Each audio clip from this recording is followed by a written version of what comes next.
അവർക്ക് വേണ്ട വിദ്യാഭ്യാസം കൊടുക്കാതെ ചെറിയ പ്രായത്തിൽ അവരെ കല്യാണം കഴിപ്പിച്ചു വിടും. ഈ ആളുകളെ പഠിപ്പിക്കും, ജോലിയിലേക്ക് കയറും, അവർക്ക് സ്വത്തും കൊടുക്കുന്നു. അപ്പൊ മാതാപിതാക്കളുടെ ഉത്തരവാദിത്തം സ്വാഭാവികമായിട്ട് ഈ പുരുഷനിലേക്ക് വരുന്നു. ഇപ്പം നമ്മൾ ജെൻഡർ ഇക്വാലിറ്റി പറയുന്ന ഒരു കാലഘട്ടത്തിലേക്ക് എത്തി. ആ സമയത്ത് സാമ്പത്തികം അല്ലാത്തുള്ള ബാധ്യതകളൊക്കെ പുരുഷന്റെ തലയിലേക്ക് ഏൽപ്പിക്കും. പിന്നെ ജെൻഡർ ഇക്വാലിറ്റി അവകാശപ്പെടുകയും ചെയ്യുന്നത് വുമൺ ഫൈറ്റ് ചെയ്ത് മുന്നോട്ട് വന്നാണ്. അല്ല, അത് കാലഘട്ടം മാറി. അപ്പൊ തീർച്ചയായിട്ടും അതിനനുസരിച്ചുള്ള മാറ്റം ഇവിടെയും വരണം. ഈക്വാലിറ്റി എല്ലാ വിധത്തിലും ഈക്വാലിറ്റി വരണം. വീട്ടുകാരുടെ എക്സ്പെക്ടേഷൻ മൊത്തം ആൺകുട്ടിയുടെ തലയായിരിക്കും.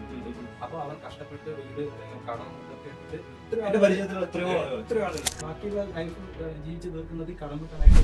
ഇതേപോലെ തന്നെ സ്ട്രഗിൾ ചെയ്ത് ജോലിക്കും പോകും, ഒപ്പം വീട് നോക്കുകയും ചെയ്യുന്ന എത്രയോ സ്ത്രീകൾ ഇപ്പൊ ഉണ്ടല്ലോ. വീട്ടിലെ ജോലി എടുക്കുകയും ചെയ്യും, പഠിക്കും പോവുകയും ചെയ്യുന്ന എത്ര പുരുഷന്മാരുണ്ട്. അതുണ്ട്. അപ്പൊ ഗൾഫിലൊക്കെ പോയ ആളുകള് കാലങ്ങളോളം പ്രവാസികളായിട്ട് വീടുകൾക്ക് വേണ്ടി അധ്വാനിച്ചിട്ട് തിരിച്ചു വരുന്ന സമയത്ത് ഒരു പൈസ പോലും ഇല്ലാതെ വീടുകളിൽ നിന്ന് പുറത്താക്കപ്പെട്ട എത്ര ആളുകൾ എത്ര